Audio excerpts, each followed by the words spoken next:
and throughout the world. It's football time in Tennessee. What is up? I know, it really is. What's up, everybody? Slow your host. We have everyone here once again. Brando, Big Shot Rob, and Drew. And we finally have an actual game to talk about. So right. Let's talk about it. Rob made it to Nashville. Brando made it to Nashville. I did as well. Unfortunately, we did not get to link up, but we will make it happen at some point. Most definitely. How was it? How was the game for you? How did you enjoy it? I loved it. I mean, it was so hot, though. I was sitting there and I was like dead silent for 40 minutes. I was like, I can't even express anything. I can't even talk to my mom because I'm too fucking hot and tired. So I can't imagine how they felt on the field. Buddy, the photo I just showed with the group chat before, we went live. Like, I was toasted being down there in section 101, the end zone. Me and Sandoval, we were going through water bottles like it was nothing. I think I spent $60 in Nissan Stadium on water. I spent like $150 on just water, bro. It was ridiculous. It was bad because I had to keep wetting my son too, man, because he was like drenched in sweat too. It was bad, man. It was a blast, man. To start it off, met Josh Dobbs, at the Heisman House. Him and Omar doing some Q&A. Got to see him and former Vol Thomas Edwards. Made my way to tailgate R with the Vol Club. Went and kicked it with those guys for a little bit. Saw some of the baseball guys, Christian Moore. Just the environment, man. Like, it was everything I hoped for it to be. It being Nissan Stadium, set the attendance record besides Taylor Swift's night one. Nissan's about to be teared down soon, so we're gonna have a record going. While Nissan Stadium is gone. But overall, man, I think just to be out there, man, the environment was massive. Obviously, going to be in Neyland this weekend, but every year we get to go to the Mid-State. I appreciate it being in the backyard. And I had a lot of good positive takeaways from the team, man. Really good week one, find out who you are and go put your cleats in the ground and play some football, man. Yeah, man, it was great. Yeah. It was great.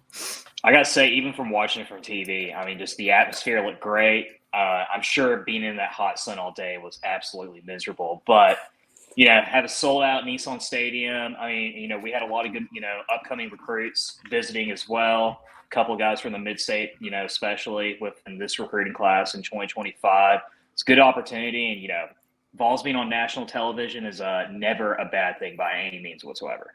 Most definitely, man. It was a fun weekend, man. I got to see my family, kick it with my dad, aunts, grandmother. Haven't seen them in a while. Got to meet my boy Brando for the first time, man. It's pretty cool, man. We had a good time. Me and Brando spent about an hour looking for each other, but we finally made it happen, man. We finally made it happen. When they said get in line here to take a picture with Josh Dobbs, I sat in that line and I did not leave. When I tell you, I've never seen a line fill up. Like, even the Nissan Stadium workers were like, the line starts back there, like it goes all the way back there. Like, like we're here to get some photos. They had a whole QR system set up, and like we literally ditched that. And they just started taking people's phone and taking photos because their system cannot handle the Tennessee fans at Nissan Stadium. Like, after that, I got I think it was gate 8 with Rob. Found out I burnt my whole pin all the way, so that was pointless sneaking that in.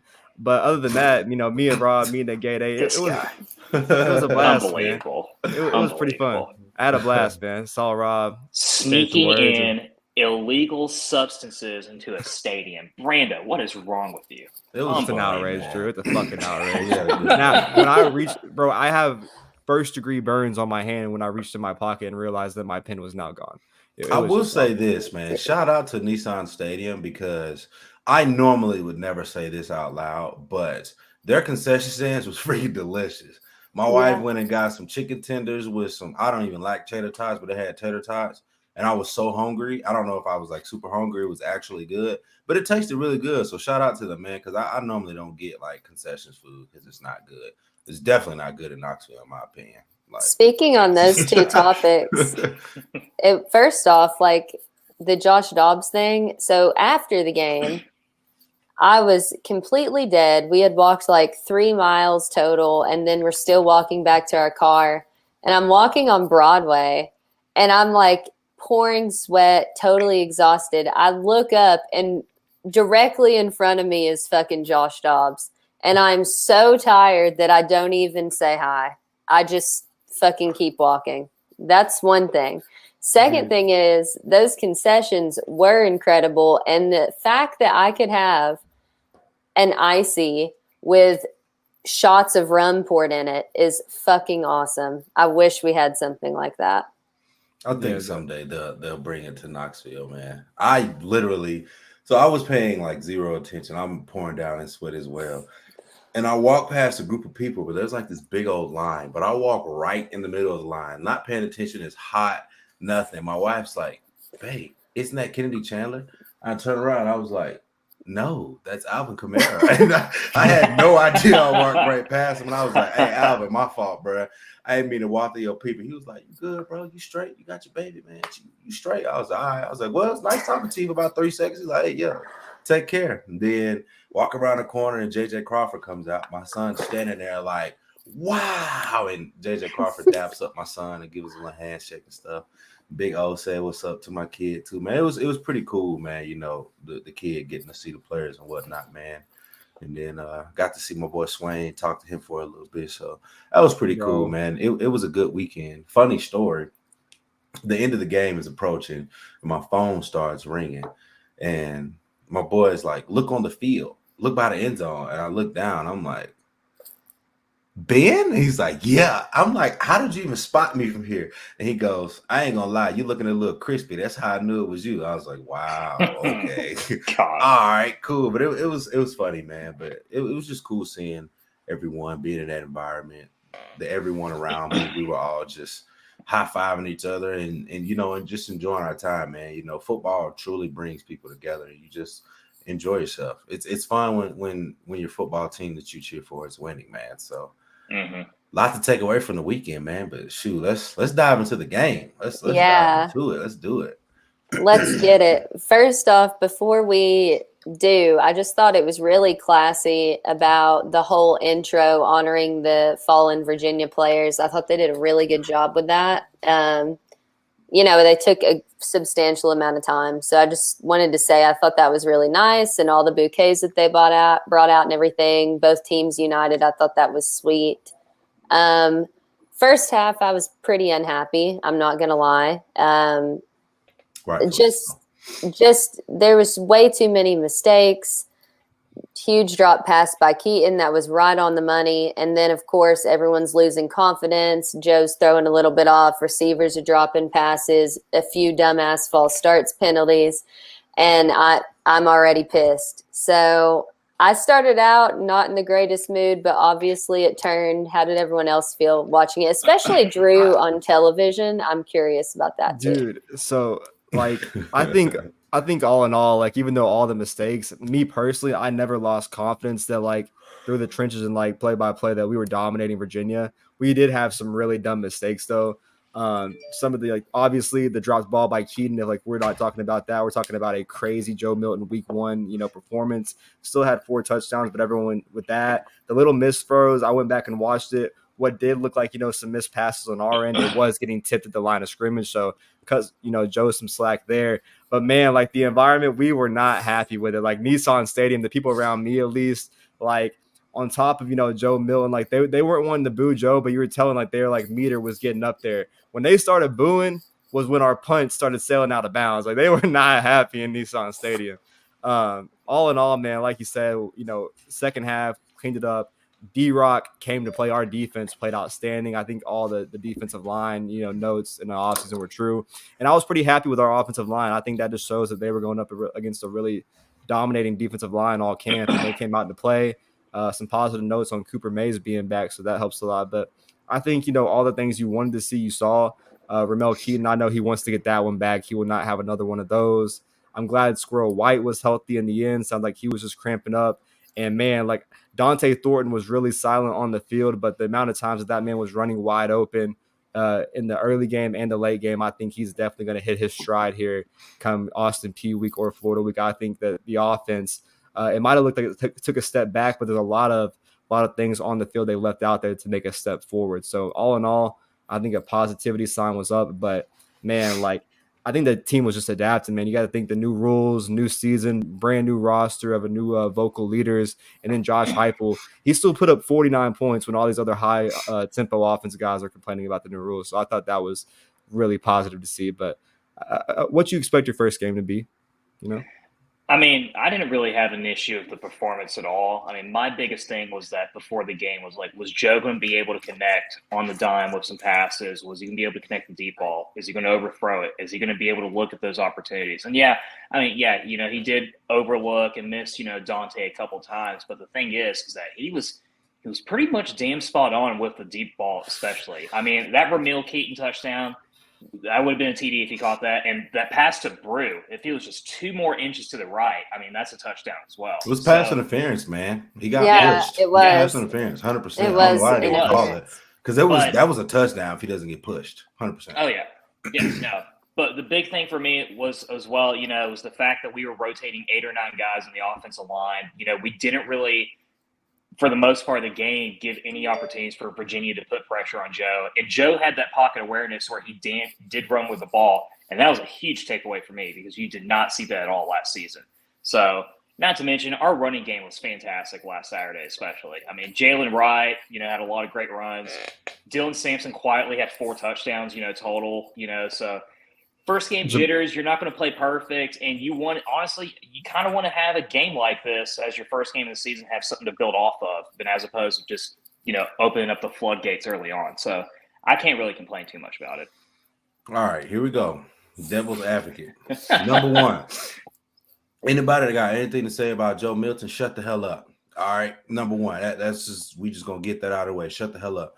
Joe played a good game. Joe had 1 bad series. He had a couple throws that got away from him, but that happens. Because let me tell you something. Hendon Hooker did the same damn thing the last 2 years. All right. You just gave Hendon Hooker a pass because they went 11-2 last season. But let's call a spade a spade. You're not going to hit every throw. You're not going to complete every single pass. You're not always going to make the right read. And you're not always going to see everyone wide open. It happens. Hendon missed plenty of receivers wide open running down the field last year. It happens. It's a part of football. Secondly, it's game 1, man. For my takeaway from game 1 is just what Brando said. It's about what you could expect. The offense is not going to be in mid-season form game 1. I prefer that the offense struggle a little bit, get their feet wet and figure it out so they know how to handle adversity. They know how to get it going. They know how to figure it out. It is good that Virginia tested them a little bit. They needed that because it wasn't really expected. So I'm glad they got that. And you also don't want your offense to peak too early. You don't want Tennessee in mid-form the first 4 games of the season, and then Texas A&M comes to Knoxville and they get beat because the offense looks like ass. Like, calm down, relax. It's okay. The defense showed up. The defense showed out. Everyone expected that step. We saw that step. Now, obviously, small sample size. Virginia's not that good. But at the same time, the defense looked good. They looked improved. They looked faster, quicker, stronger, more reactive. I like what I saw. My only slight negative takeaway from the defensive side of the ball is the secondary had a lot of, deflections, incomplete passes, whatever, but they weren't getting their head around. All right, there was 3 or 4 interceptions left especially on the Kamal. field. Oh my god, Kamal had it. Oh my god, you know what I mean? Oh 3 or 4 that's left on the field. That's my dude. takeaway from that. Yeah. I didn't really realize until after the game, and Kamal, he released one of those, mixtapes on his Instagram, and I'm all for breaking up passes and all that, but bro, if you have seconds to turn around and pick that ball off, get that ball and go the other way. We want our offense on the field as many times as we can because we saw that when they do stall out, they're gonna have to pick up back their momentum. They're not gonna score every drive like what Rob was saying that call a spade with last year. They got to get as many chances as they can, but just go out there and make turnovers, man. If our edge rushers play the way they did, Tyler Barron and James Pierce and Roman Harrison, especially coming off the edge, they created havoc on that quarterback. That's going to cause for mistakes. And guys like Kamal Hadd and Warren Burrell, Jalen McCullough, they got to have that veteran, mindset to turn around and make a play. Absolutely. I wanted to go touch back on a couple things that Drew and Rob said. One, I just want to dive into Joe's stats a little bit. So he was 21 of 30, 201 yards, 2 touchdowns, 0 interceptions. He was absolutely taking command of the pocket. I also saw some opportunities where what I felt like last year he would have tried to force the deep ball, he made the higher percentage pass that was actually caught instead of trying to force it downfield or force it into super tight coverage. I liked that decision making. Another thing that I found interesting, but in my opinion was good, is that we did leave the starters on the field, because from that first half, I knew that that's not what Heupel wanted those starters to come out of that game ending on. He wanted them to work out the kinks. He wanted them to figure out their space on the field.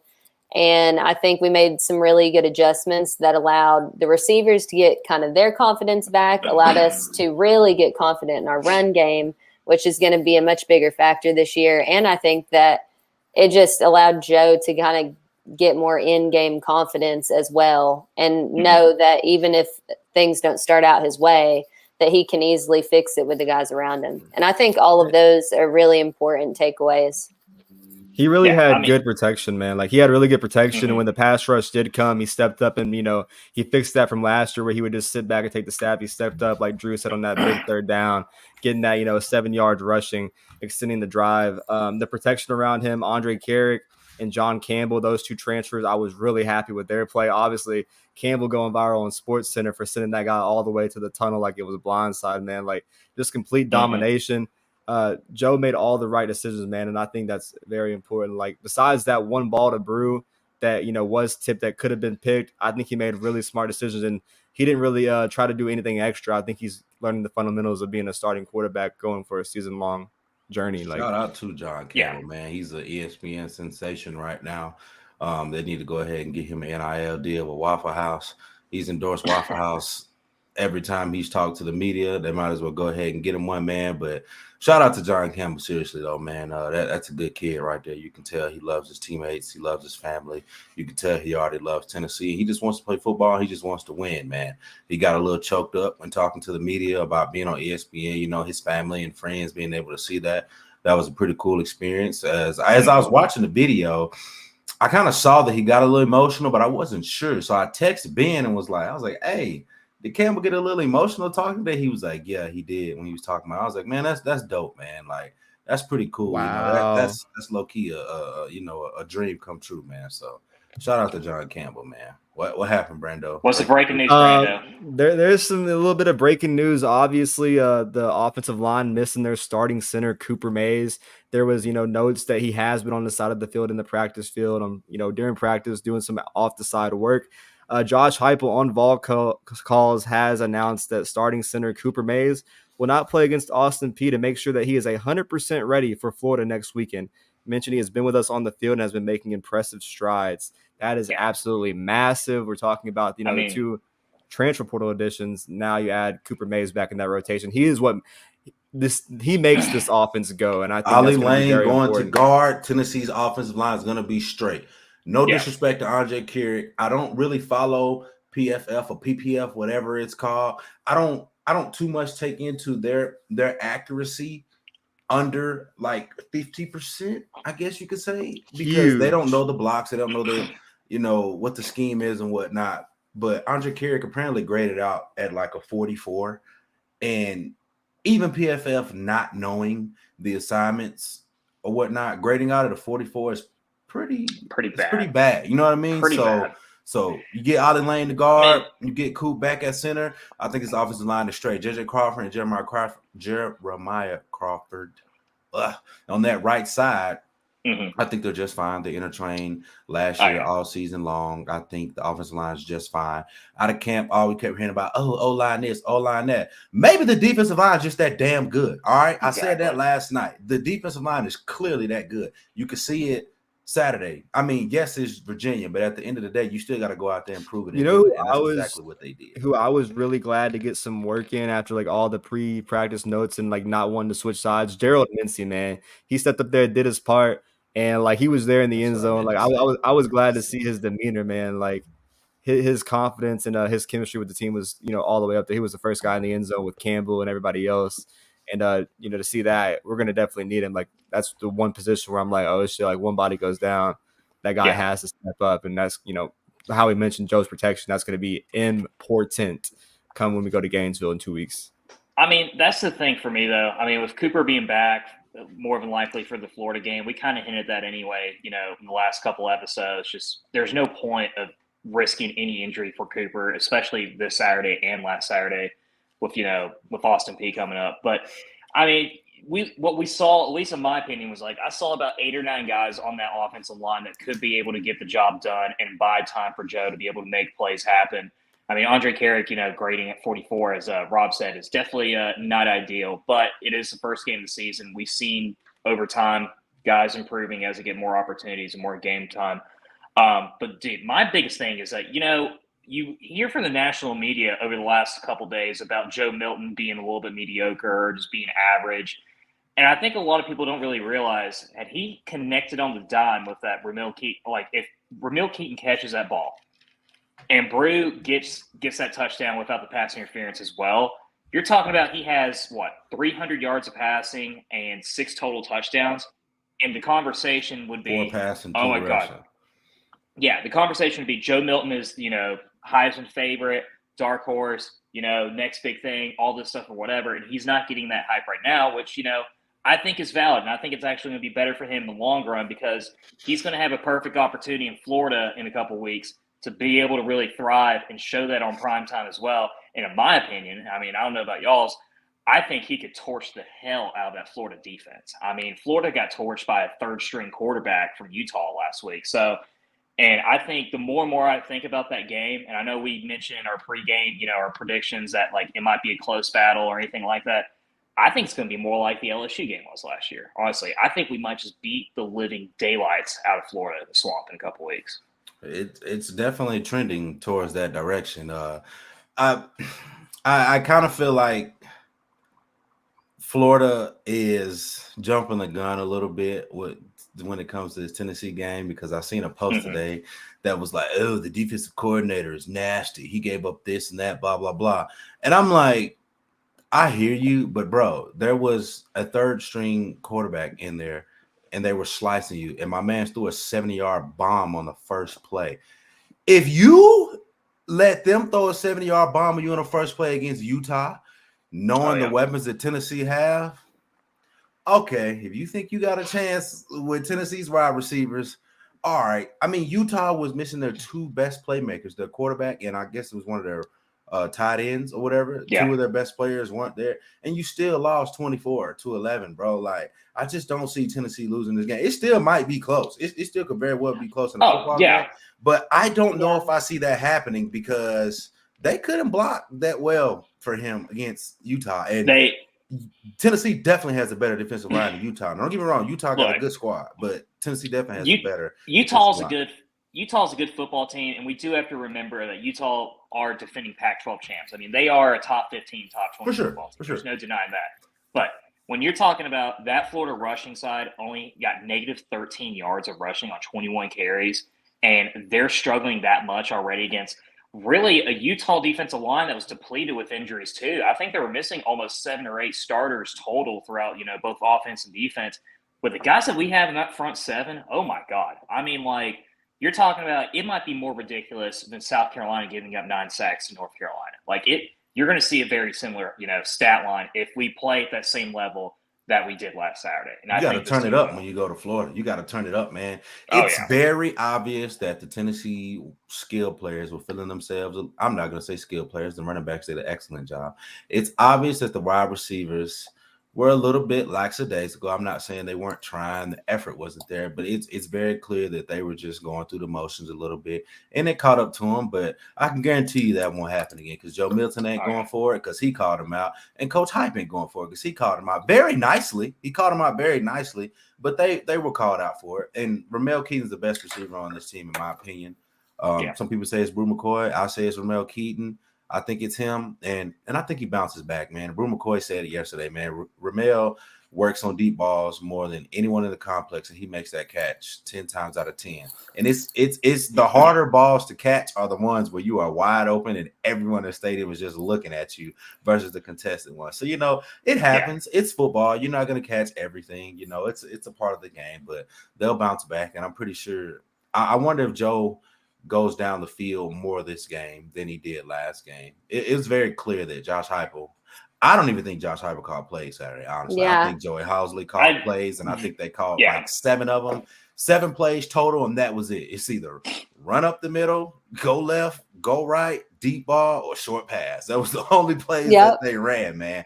So it's vanilla. It was a vanilla game. It's what it's supposed to be. It's, you just want to work out the fine tunes of your mechanics and be ready to start ACC play in 2 weeks.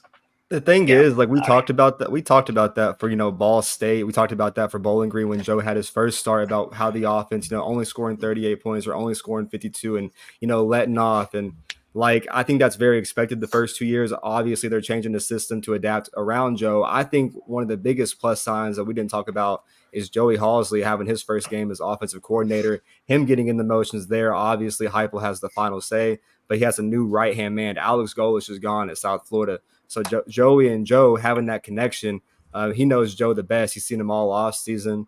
I'm very confident that come Florida, they're going to open up that playbook. But, Heupel to be able to run the same 6 plays and put up 49 points. Last week on this show, I predicted, 52-10.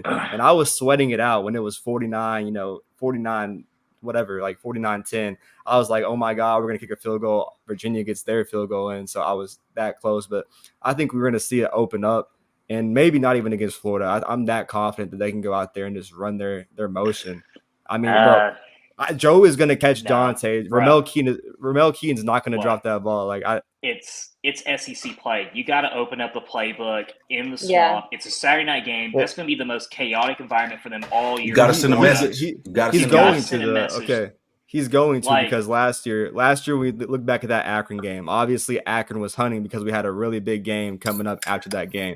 What did Heupel do though? He switched from the read option and had some like Hendon and Jabari doing different stuff to try to hide the playbook. I think we'll see that against Austin Peay really, really early of what they can exploit, but they're obviously going to make changes. They're going to keep people on their feet because he'll come out and do something one week and then Heupel's going to draw it up and use that same play as an advantage the next.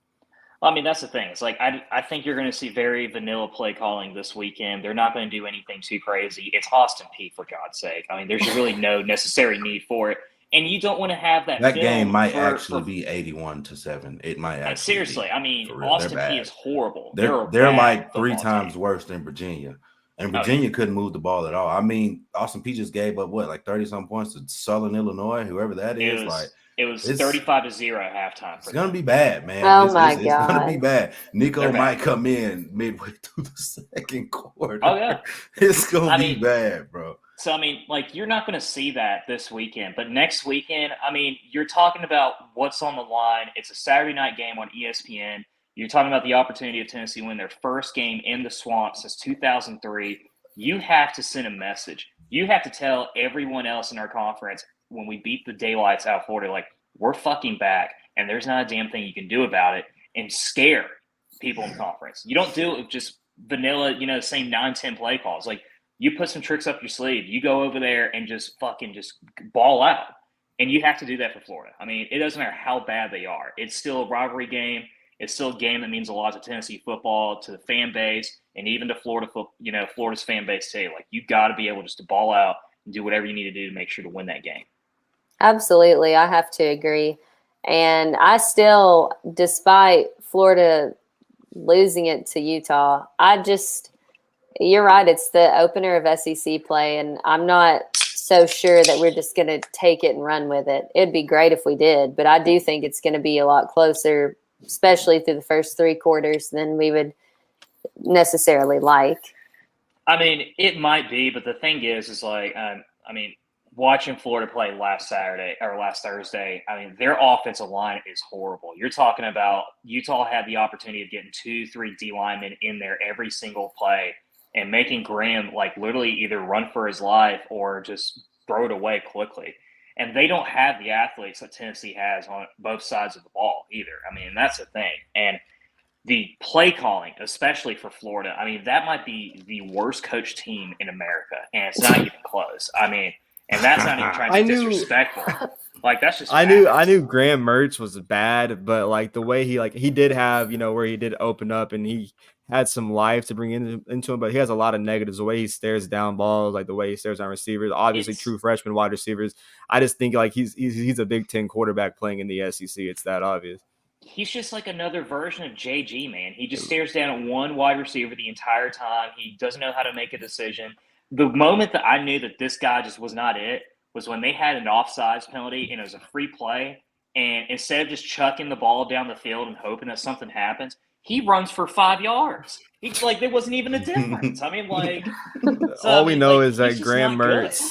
All we know is come next Saturday, prime time, 2 weeks from now, in Gainesville, 7 p.m. kickoff. Graham Mertz is going to turn into a fucking Heisman dark horse, and we're going to see how real D-Rock really is. I think that's our first real defensive test, obviously, but they got a lot of playmakers and a lot of athletes, and I think they're going to be able to kind of prepare some formations this week against Austin Peay for that.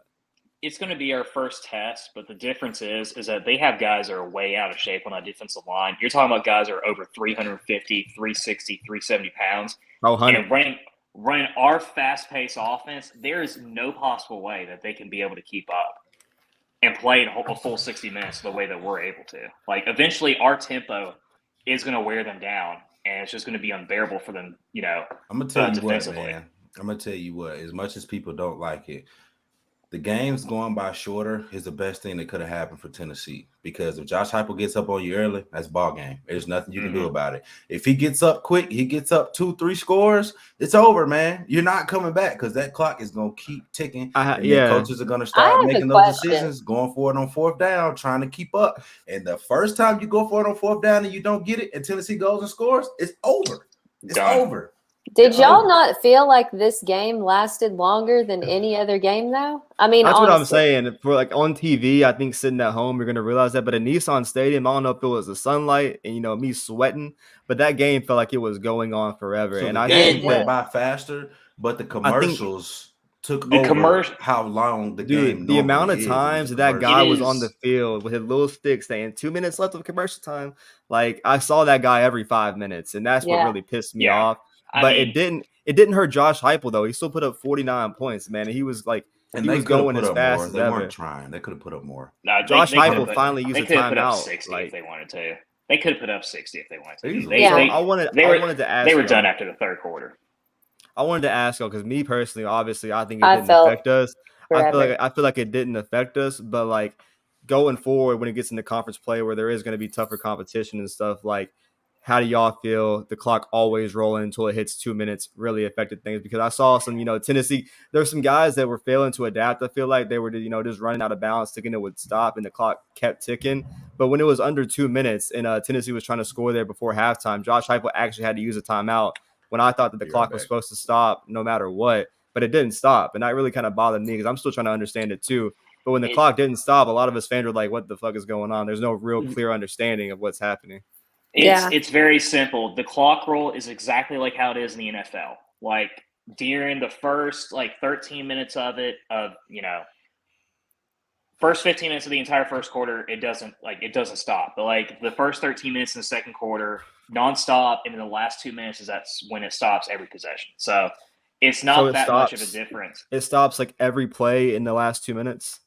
Under 2 minutes, if it's a first down, it'll stop. Like I really think that Nissan Stadium, I don't know if it was that or like the umpire crew, they were having like a hard time of keeping up with it as well, because it was 30, 45 seconds where Joe connected on that last ball and Josh Heupel had to use one of his timeouts because the clock was still running. Granted, we went out of bounds too. That's what I was saying. Like our players were so used to going out of bounds and then getting officially a ball so quick, the clock was still rolling. So that kind of confused me, but to get that first game under your belt and be like, I scored 49 points. Everybody involved with the game will get more comfortable with the new play, with the new game clock rules and everything. But the key thing for me was especially watching, in that first half and us being able to do the 2 minute drill and still having that opportunity where the clock does stop after every first down and still able to drive down the field and, score 7 points at the end. It's big for us, and I think that's going to help us in the long term too. But just back what Rob said, they made this rule because they thought it was going to hurt Tennessee having continuous game clock. This just helps us more than anything else, and knowing that we actually have a defense that we can rely on finally after God knows how long. I think this is going to be a huge benefit for Tennessee. Feel up, Keenan. Okay, be back soon. Yeah, that's what I was going to say. I'm surprised we haven't touched on this. Going on 30 minutes of the show. But with the defense having a huge question mark, on Saturday, one of the defensive game balls went to, transfer linebacker Keenan Pili. The news came out today that, after the x-rays and all the tests, that Keenan Pili is going to miss multiple weeks. Sounds like he's not expected to return until sometime November. Probably Georgia game. Yeah, probably the Georgia game or the week weeks. before that. Sounds like torn tricep. You got Elijah Herring, Caleb Perry, and Arion Carter stepping up.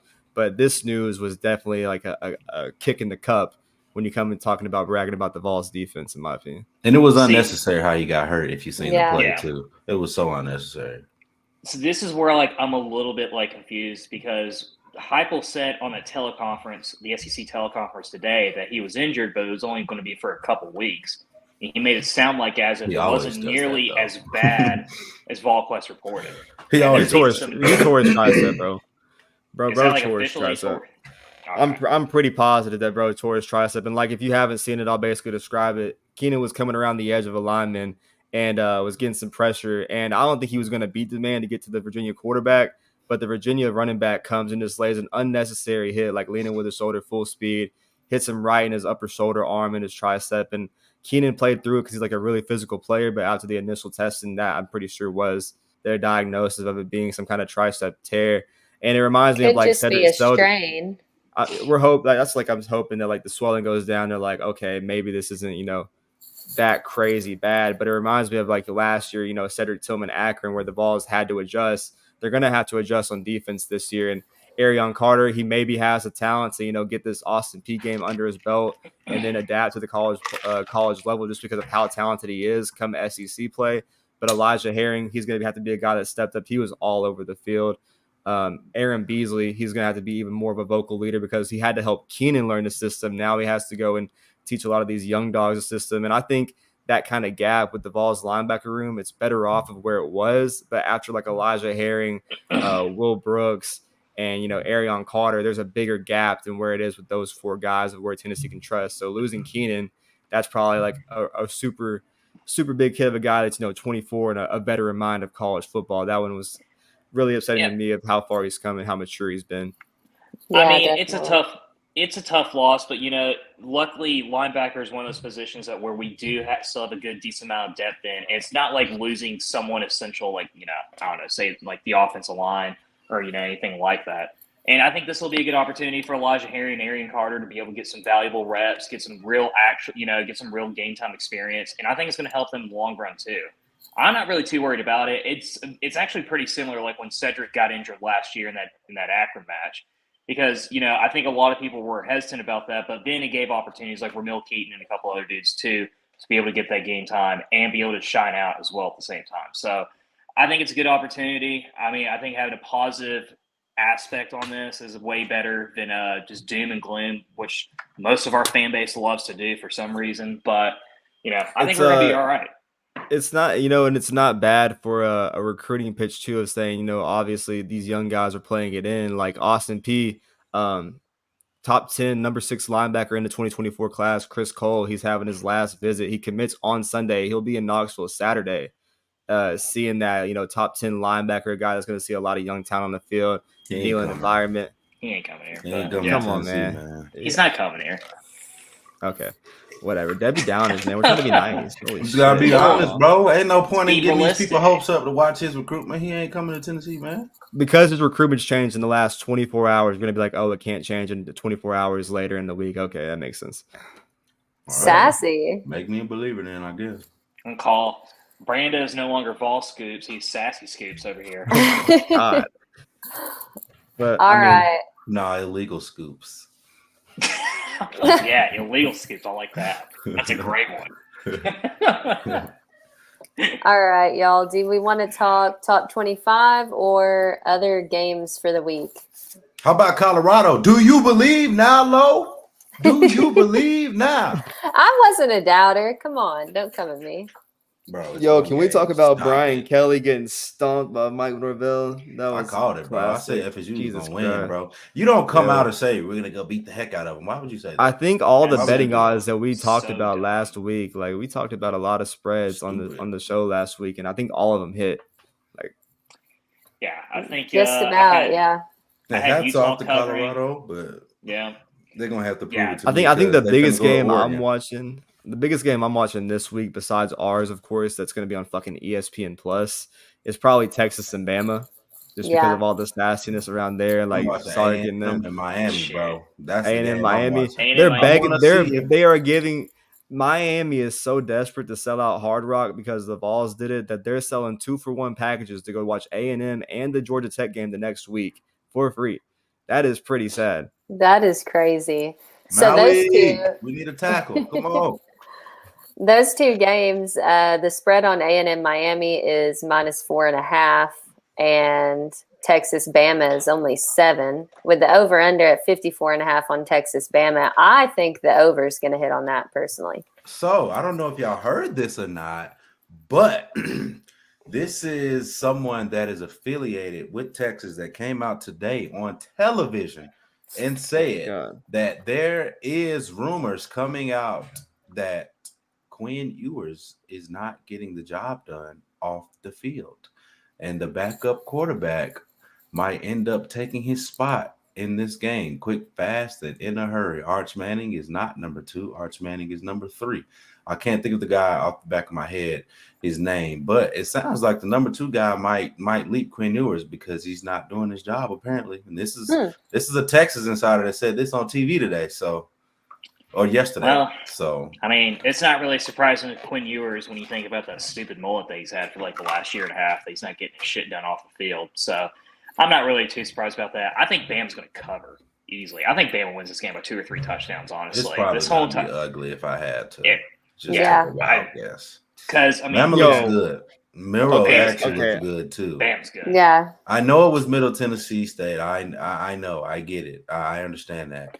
But Let's talk about an athlete like that at quarterback can win you any and A lot every of ball. games. some other interesting games, man. Like Ole Miss, they got to go and play Tulane, which I think Tulane is actually like sneaking up as the favorite, right? Stop They're it. 2-point favorites right now. Stop it. Tulane is 2-point Serious? favorites, and then Yeah. No, I another hear game you. I'm saying they need to stop. Ole Miss is Another gonna beat the game brakes that's off really, Tulane. really interesting, man, is Cal Berkeley and Freeze and Auburn, man. I'm really excited Justin to watch Williams that game. Thomas, baby. Show me something. Jay Will is expected to be back for this game. He Jay didn't play in Will. week 1 for Cal, but Cal's like rushing game is That's absolutely my dog. ridiculous. Shout out to They had Jay a guy Will. with 22 carries, like 180 yards. They absolutely took off. If Cal could come in there and play Auburn tough, that would be a cool thing for college football. I mean, think Kyle they is play going interesting to games. beat them They pretty play North good. Texas. I think Yeah, some Kyle is interesting going to beat games. Auburn pretty good. I do. I Call me don't crazy, think but they'll I beat Kyle. Auburn.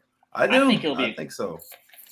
I couldn't disagree with you more, but I mean, I think it'll be a close We'll football see. game for sure. I don't think Auburn's going to cover because I believe Auburn's 6.5-point favorites. I think it could easily be a 3-point game, swing either side, but I just think Auburn will just find a way to win this game.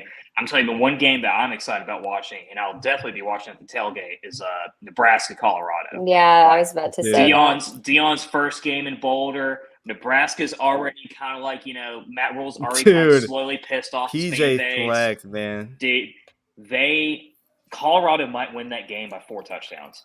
I mean, Nebraska is bad. I mean, Bro, bad. Shador Sanders Really is bad. a top 5 quarterback in the country. No disrespect to Colorado, man. I just want to see how the season turns out. Okay, you don't go from winning one game to just automatically turning it around.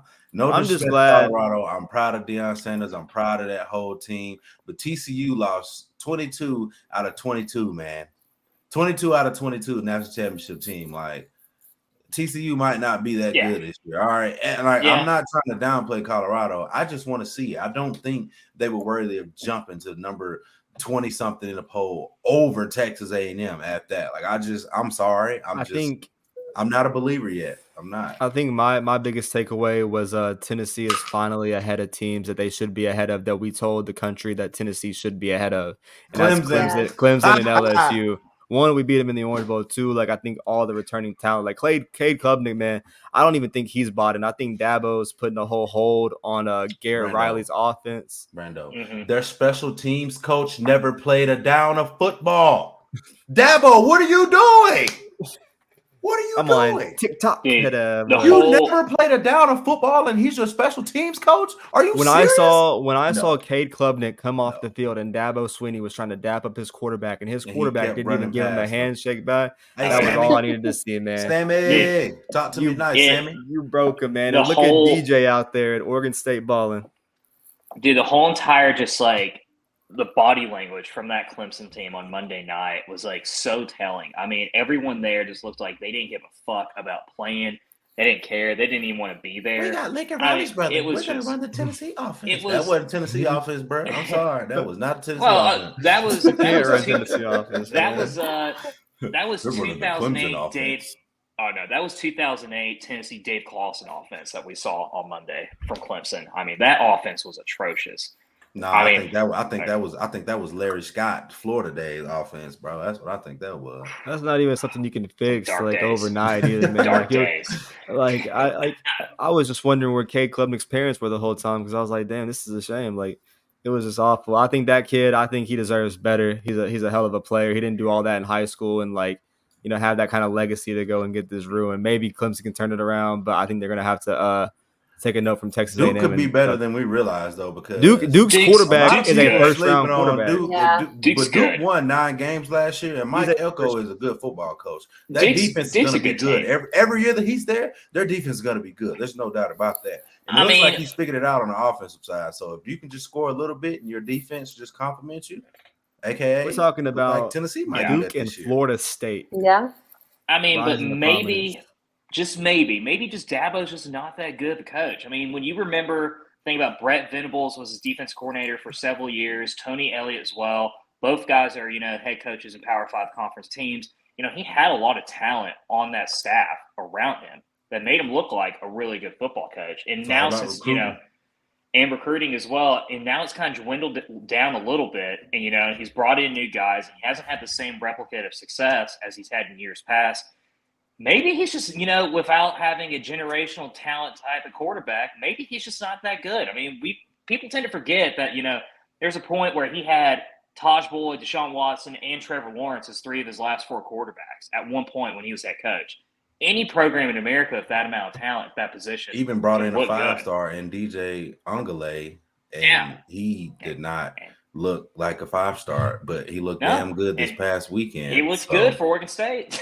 that might tell you all you need to know, man. That might Exactly. tell you the writing's on the wall. All right, it's on the wall, and I They're- cannot wait to see Clemson's downfall, man. Who's Oh, yeah. flipping Yeah. burgers now, asshole? Their writing's on the wall. Shane Beamers is slowly writing his writing's on the wall too, especially after his performance and his play calling. Oh my God, was just atrocious in that 4th quarter. I mean, North Carolina tried to give them the game, and he still wouldn't do anything with the ball within Yeah, That 30, offensive 35 line yards get out. blocked, man. Beamer ball. Trash. Bro, South If you Carolina can't block had North Carolina, bro, it's finna. Shane Bieber came out today like, yeah, I know y'all are talking about him now, but when they start playing hard, start winning games, dude, you make sure you talk about him good then, bro. If you can't Dude. block North Carolina, bro, you finna have a long season, dog. And I know But- Shane Beamer's teams always turn it around the second half of the season, but I'm sorry. One thing about game 1 that you can never ever say, oh, it's just game 1, is if your offensive line is ass, your offensive line is ass. There is no fixing that down the road in the season. If you can't block North Carolina, whose defense is atrocious, oh, Tennessee about to whoop their Tennessee- ass for real. Not only for that, real. Tennessee might they have had- 13 sacks. They might have Man. 13 sacks against South They gave up Carolina. 8 Yeah. sacks to North Carolina, bro. Are you serious? They don't even.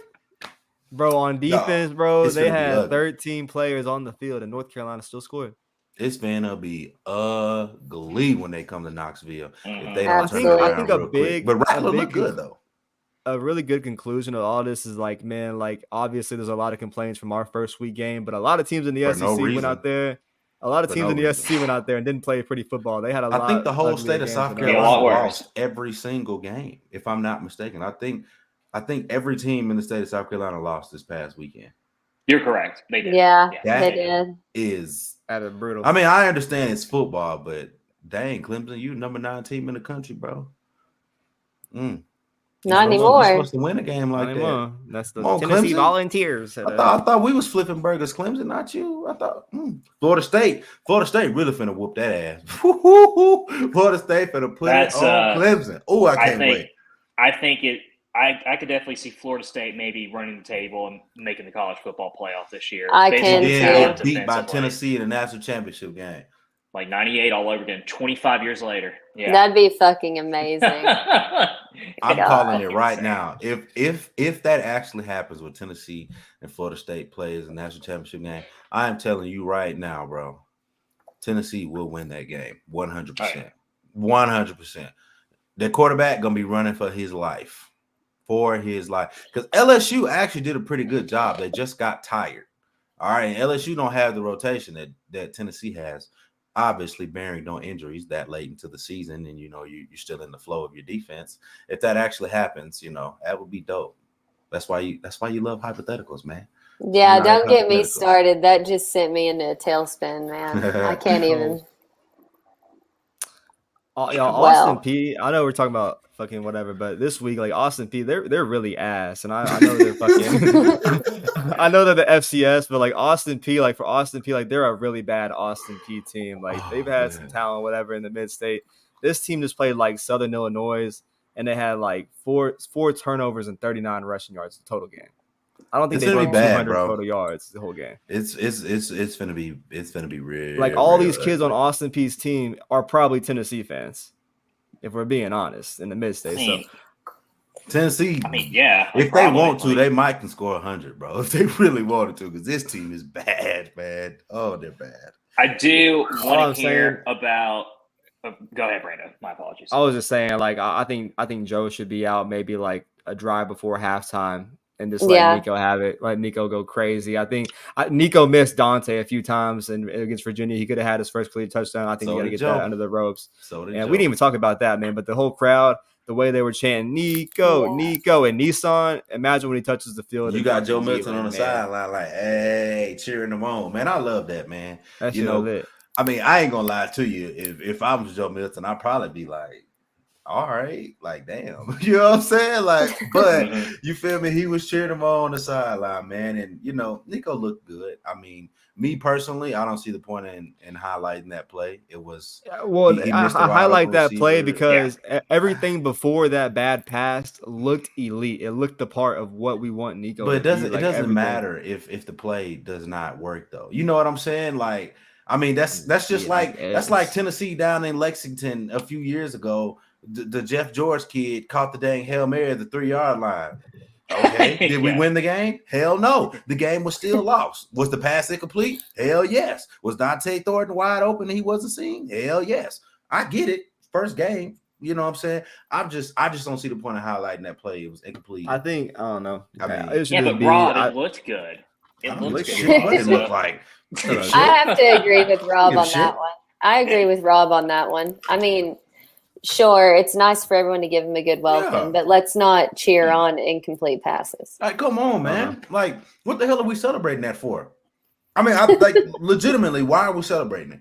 What's the point in recording that video, putting on some, God, this kid's going to be good? Bro, it was freaking incomplete. What?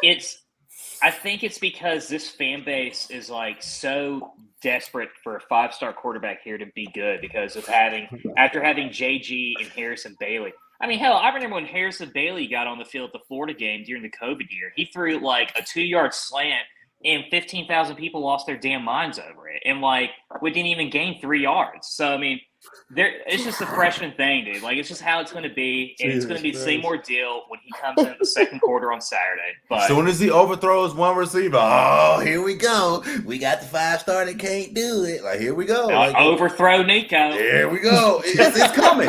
Bro, you know it's coming, bro. It's always people in this fan base is going to do it. It never fails. It happens every single time. The second he overthrows one, it's going to come out. I mean, I was listening Tony to Basilio. He gave Joe 1 week, and he fucking dogged him today on radio. Man, imagine what happens when an $8 million price tag has one missed pass. Listen, I was listening to Brett Hubb's show today. All right, and I think it was the other day, but I just listened to it today.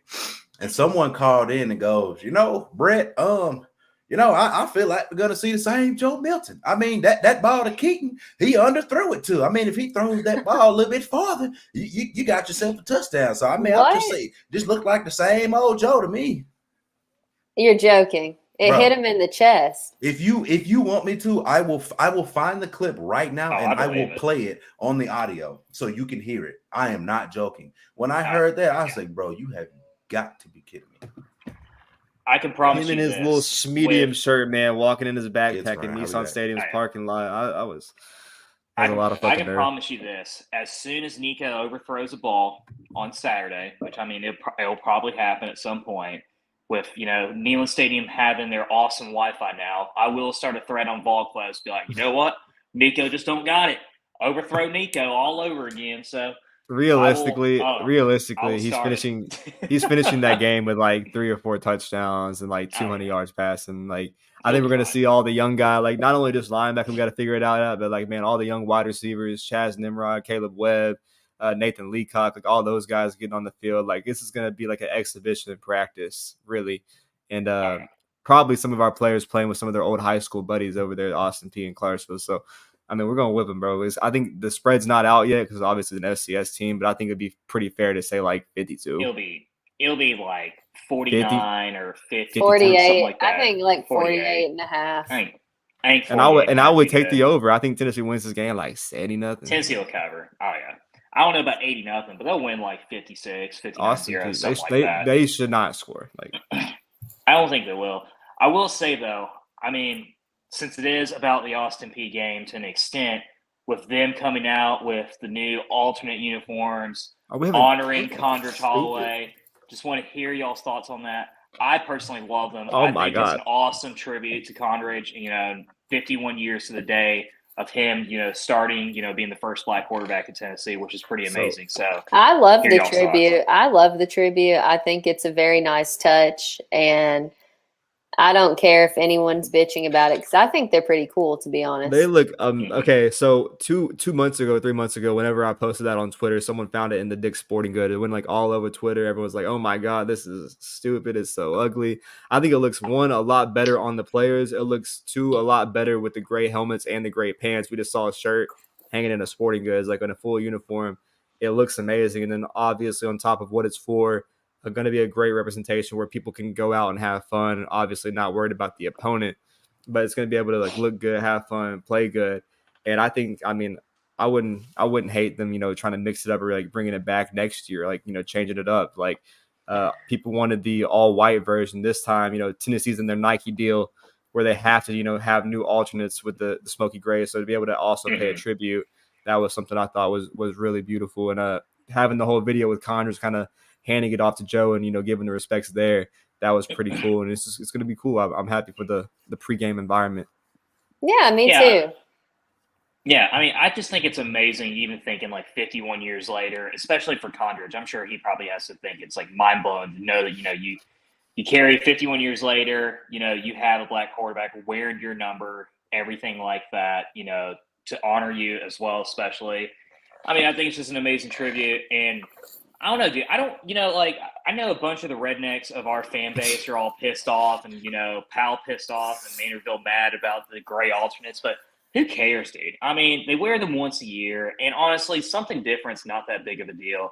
And as long as the recruits like it and, that gets them excited, I think that's all that matters. I mean, we saw the same reaction towards some people in our fan base about the black jerseys, and I think you could definitely see with the recruits. That's the only thing they post is like the dark mode when uniforms. You're locked, you're wearing the black jerseys. Like exactly. So yeah, I don't have an issue with it. I don't care if we become the southern version of Oregon or anything like Josh that. Heupel, I think he's played in his 3-year tenure. Going on year 3 right now. He's already had 28 different uniform combinations, which probably makes the average Vol fan sick, like the loyalists. But for the upcoming future, like all these kids obviously love it, and being able to change it up, like you're going to be able to do so many different things. That's going to be appealing, especially with the game evolving. Like obviously tradition doesn't fucking matter anymore. It's all changing, and to be able to go out there and like have new swag, like that's going to get the media and all the good vibes coming anyway.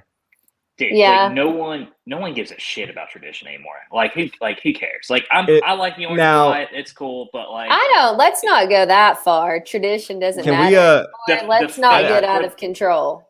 All right, look, I will end it with this. I will say, tradition does not matter when it comes to young kids and recruits. They don't care. For the fans, it's a different story. Of course, we love the tradition. We love the orange and white and that stuff. Facts. But for your Exactly. 15, 16, 17-year-old high school kids, they don't 5-star care. commits, they don't care. They want something that's like dope as hell. They want some like tight ass uniforms, and like that's what you got to have with this, with Nike especially, with all the materials, and stuff like that they have. You have to take advantage of that. So that's why you got. I will say, when you're going out there and you're putting this kind of product on the field, when you're actually winning consistently at Tennessee, I think we can all be like, okay, go ahead and go out there and do what you do, especially when you're not losing us 73-0.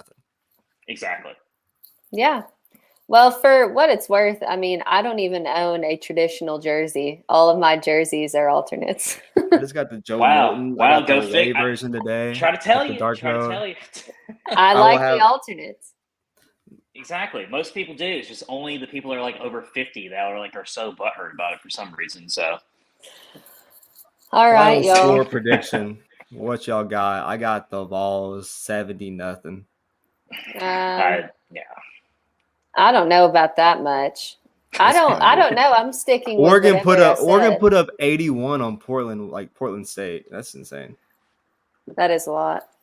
Yeah, they also had Bo Nix till like midway through the fourth quarter as well. So I think that was deliberate. That's disgusting. I mean, Ole Miss put up 71 against Mercer.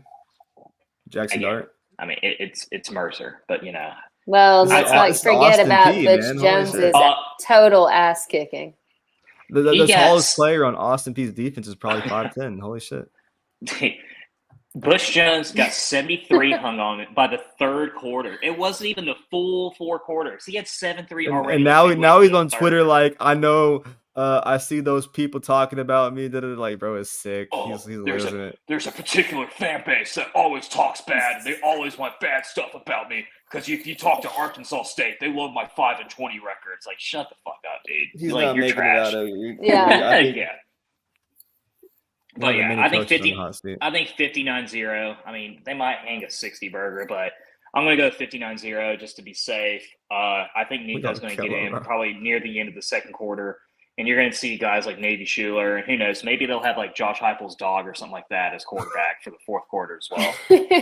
Yeah, I'm going like I don't know. I don't know what my prediction was when we did all of our predictions, but I think I had them getting like 2 field goals, which is possible. Yeah. So if they move the ball 50-something to 6 is what I'm going to say. Well, they will get 2 field goals if Nico overthrows it. So, just saying. If they move the ball on our scholarship DBs, I will be sick and disgusted. That would just be disgusting. It's Austin Peay. Austin Peay. All right. They're coming for a little paycheck. It's whatever. Well, y'all did a lot for me. I didn't have to talk very much, which is great because I was really exhausted tonight. So I'm way happy I didn't need my notes. Y'all did a lot, and Rob had to dip out early because of child problems, which is totally normal and something that I do not have. So can't relate. Same. Thank God for that. Yeah.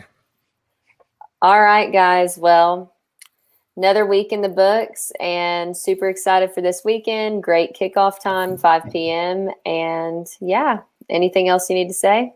If you're feeling friendly and you're a Vol Club tailgate member or whatever, pay the $25 a month for the checkerboard. Come to the tailgate at McLung Tower before the game. All the good vibes, good eats, good drinks. Come have fun. All that good jazz. I will be there. Checkerboard member over here. Come say hi to me. Drinks on me, food on me. So the Vol Club tailgate only, not anywhere else. But at the Vol Club tailgate, drinks on me. So. Good to know. Guys. Very kind, Drew. Very kind. Of course. It's the least I can do.